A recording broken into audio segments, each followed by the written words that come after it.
Olá, pessoal. Boa tarde. Hoje, respondendo aí um conteúdo, né? A gente entendeu o medo feminino em relação às guerras, né? Porque a gente entende, né, que basicamente o ser humano do sexo feminino é o ser humano mais agredido quando há situações de guerra, ok? Vamos colocar da seguinte maneira: uma situação de guerra não é interessante para ninguém, tá?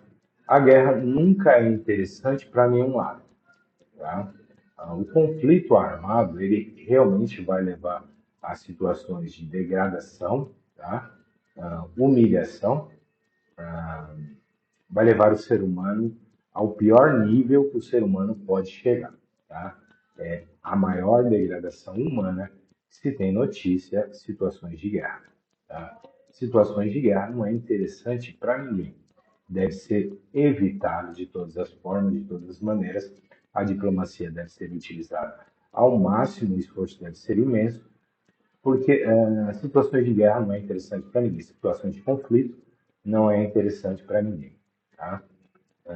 O conflito armado, a guerra em si, ela só deve ser aceita quando não há nenhum canal de comunicação, nenhuma possibilidade de acordo, quando uma das partes se torna basicamente, como que eu vou dizer, sem credibilidade nenhuma para nenhum tipo de acordo, tá? E ela só prega a violência. Então, situações de guerra só devem ser aceitas quando não há canal de comunicação e a outra parte só aceita canais de violência, tá? Então, deve haver retaliação, não deve ser aceita a violência gratuita, tá? De maneira nenhuma a violência gratuita deve ser aceita, tá? Sempre deve haver retaliação, tá? Se houver a violência contra uma população ou um grupo de forma gratuita, deve haver a retaliação de forma, infelizmente eu devo colocar a realidade, de forma brutal, tá? Para, vamos dizer assim, desencorajar o inimigo a atacar novamente de forma gratuita, ok? Agora vamos falar um pouco sobre a condição feminina do sexo feminino, do ser humano do sexo feminino nessas condições de conflito. Tá? Inicialmente é o indivíduo mais fraco, é o indivíduo que é mais agredido. Tá? A agressão física é imensa, é extrema. Tá? O indivíduo feminino é um indivíduo que é mais prejudicado na agressão, tá? Porque uma das armas mais antigas, tá, de guerra é uma arma de guerra, tá? Na realidade, o estupro é uma arma de guerra contra o indivíduo do sexo feminino. É e sempre foi. É a arma mais brutal e mais feroz contra o indivíduo do sexo feminino. Ok? O que implica no estupro? Tá? O cidadão do sexo feminino, ele tem a consciência, vamos dizer assim, primitiva, tá?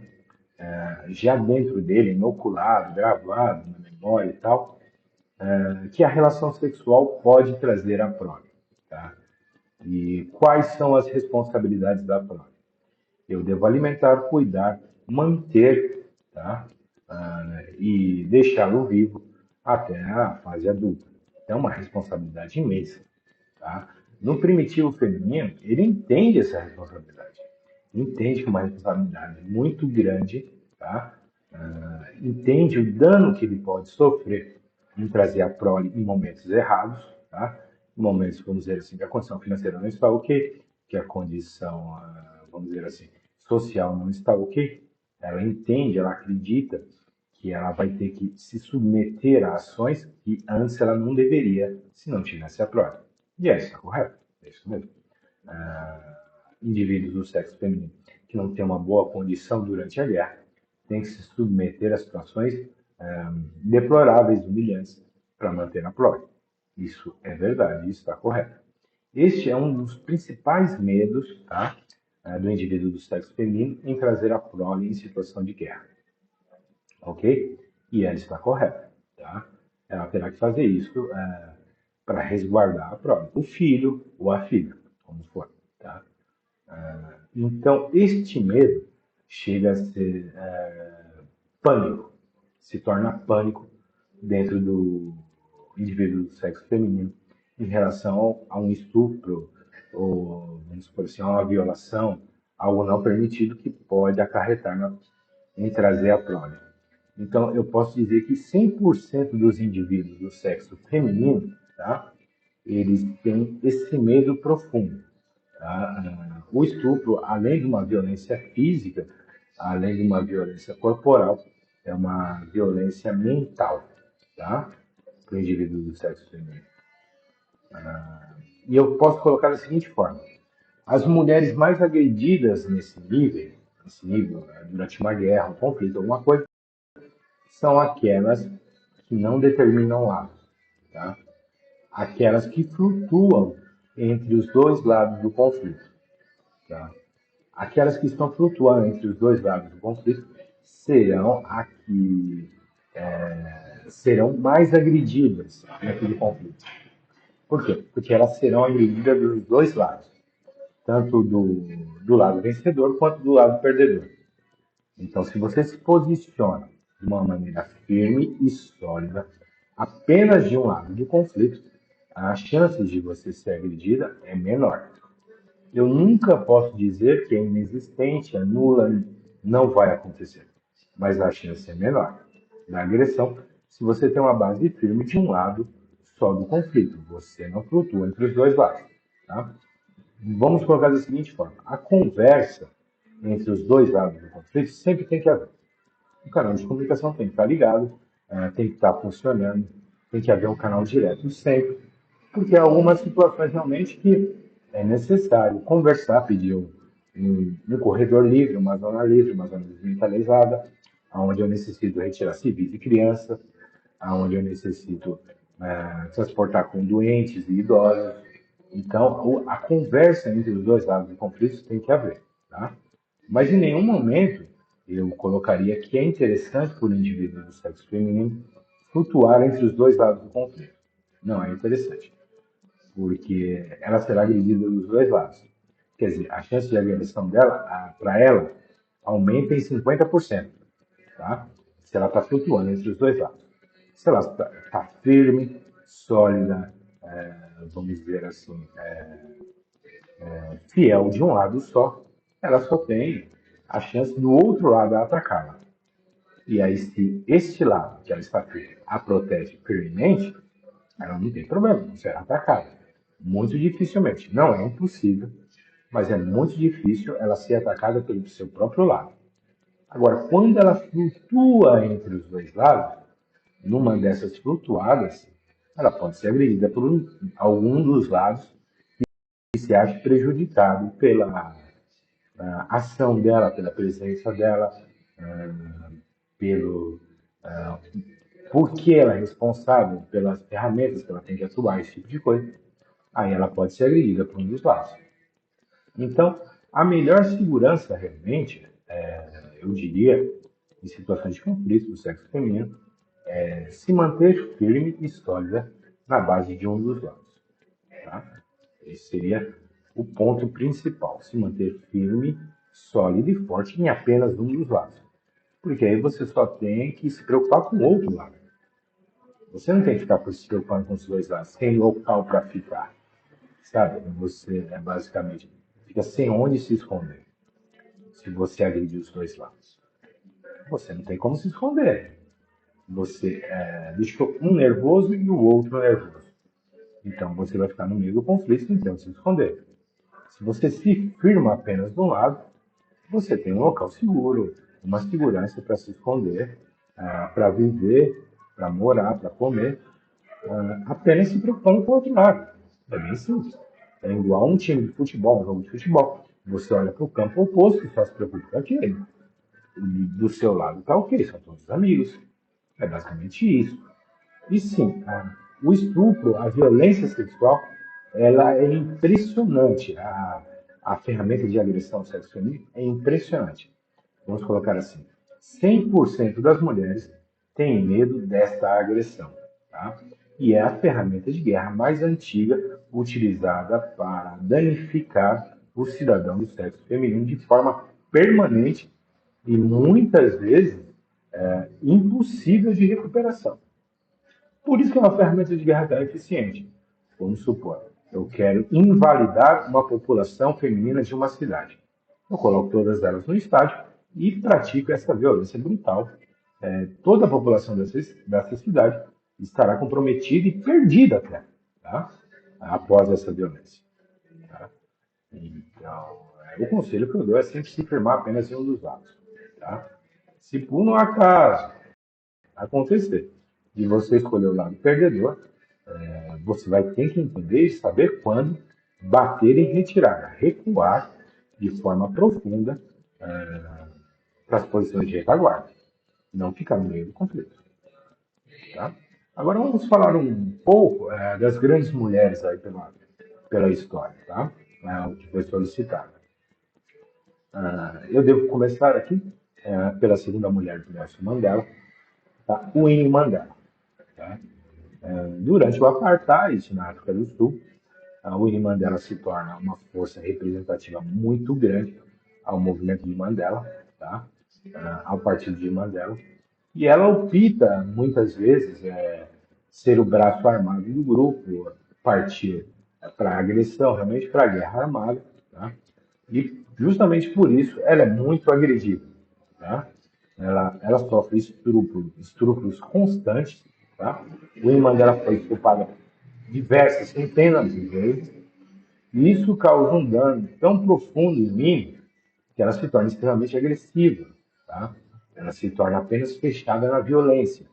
Ela não aceita conversações de paz, não aceita situações de armistício, paz, esse tipo de coisa, porque é basicamente algo inerente à condição feminina.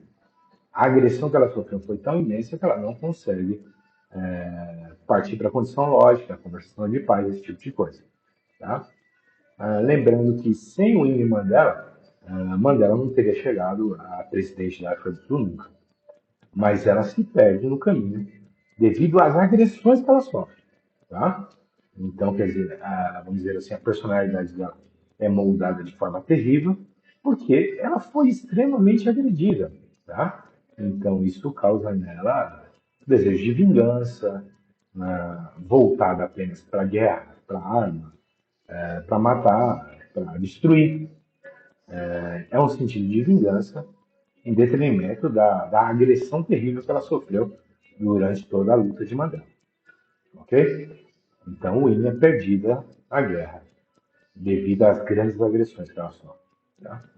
Aí vamos viajar um pouco, vamos falar aqui de Dandara, tá?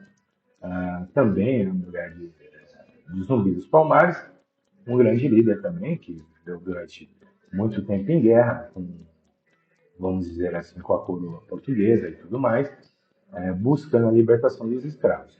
Tá? Dandara também, ela entende que a agressão física que a Lívia sofrer ao final do Quilombo dos Palmares será impressionante e ela prefere o suicídio. Tá? Dandara também sofreu grandes agressões relacionadas ao estupro. Isso também danifica a sua psique. Tá? Como eu disse anteriormente, o estupro é a arma mais antiga de guerra e ele danifica o indivíduo do sexo feminino. Isso é claro e inegável. Tá? Aí vamos partir para outras mulheres aí que a gente vê que enfrentam guerras, esse tipo de coisa, que também acontece a mesma coisa. Tá? Nós temos a mulher de Dandara, nós temos a mulher de Kugazuma, o primeiro rei do Quilombo dos Palmares. Quer dizer, basicamente as mulheres detêm grande medo do estupro. E quando isso acontece, isso danifica a sua psique de forma impressionante. Tá? Podemos puxar várias outras mulheres aí e a gente vai entender a mesma história. Tá? A gente entende também que todo tipo de conflito, o estupro é utilizado. Tá? Nós temos a guerra do Vietnã, em que temos imagens horríveis aí, né? Eu vou deixar algumas passando aí para a gente dar uma olhada, em que basicamente crianças andam nuas, e vamos colocar que para o indivíduo do sexo feminino andar nua perante a multidão, perante qualquer tipo de situação, é uma agressão muito grande também. Tá? Então, o que eu aconselho em situações de conflito, situações de guerra, é escolher um lado e se manter nele. Será a forma mais simples de você não ser agredido. Tá? E se for realmente, todos ao seu redor serão. Tá? Porque com certeza você será o lado perdedor. Tá? Então, fica flutuando entre os lados, você será agredido pelos dois lados. Tá? O que eu posso dizer? Em situações de conflito, tá? Em situações de guerra, onde um dos lados se fragmenta em vários comandos, tá? Não há um comando centralizado, são apenas células. Eu aconselharia você abandonar esse lado, porque é mais fácil derrotar os divididos. Tá? Se eles estão divididos, não há um comando centralizado, não há resposta efetiva de qualquer tipo de acordo, tem que se falar com diversos comandos para ter uma pequena solução ao lado perdedor, porque eles estão fragmentados. Tá? Somente a unidade consegue vencer um conflito de forma total. A fragmentação, quem está fragmentado, muito dificilmente consegue vencer um conflito contra um inimigo coeso, agrupado, um comando central, em que um comando realmente libera grandes forças de ataque. Quem está fragmentado está se preparando para perder. Bom, pessoal, realmente aí o vídeo, eu fiz o vídeo realmente respondendo alguns questionamentos. Na realidade, foram imensos questionamentos a respeito dessas perguntas que foram feitas realmente. E a artista é realmente muito talentosa. Ela conseguiu expressar os seus medos em várias imagens. Então eu achei que valia a pena a resposta devido à qualidade do trabalho do artista, que foi impressionante. Bom, pessoal, muito obrigado. Tchau, tchau.